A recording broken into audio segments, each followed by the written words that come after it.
आने वाले समय में ये तय हुआ है आज सभी एमएलएज और इसके साथ कि दिल्ली के डोर टू डोर कैंपेन करेगी आम आदमी पार्टी। एक एक घर में जाएंगे, हम एक एक व्यक्ति से बात करेंगे और हम समझाएंगे कि किस तरह से, जैसे एक जमाने में इंदिरा गांधी ने अति कर दी थी, आज प्रधानमंत्री जी अति कर रहे हैं। और जब अति हो जाती है तो फिर प्रकृति अपना काम करती है,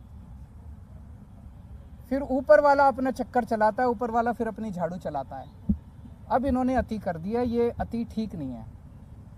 तो जनता को एक एक घर में जाएंगे, जनता को समझाएंगे और जनता इसका जवाब देगी। जनता सारा देख रही है, जनता में बहुत भारी रोष है। एक और चीज़ है, ये पूरा शराब नीति वाला अगर घोटाला है, ये क्या है? अगर एक आम आदमी की भाषा में समझा जाए तो शराब नीति का घोटाला क्या है?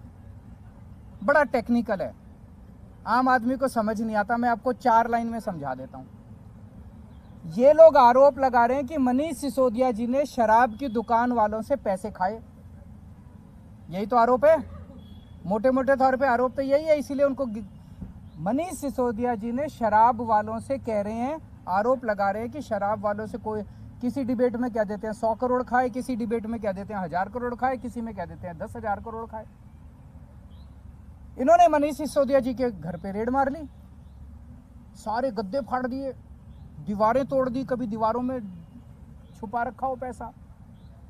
मनीष सिसोदिया जी के चाचे पे, ताऊ पे, मामे पे, ताऊ मौसी पे, सब पे रेड मार ली इन्होंने।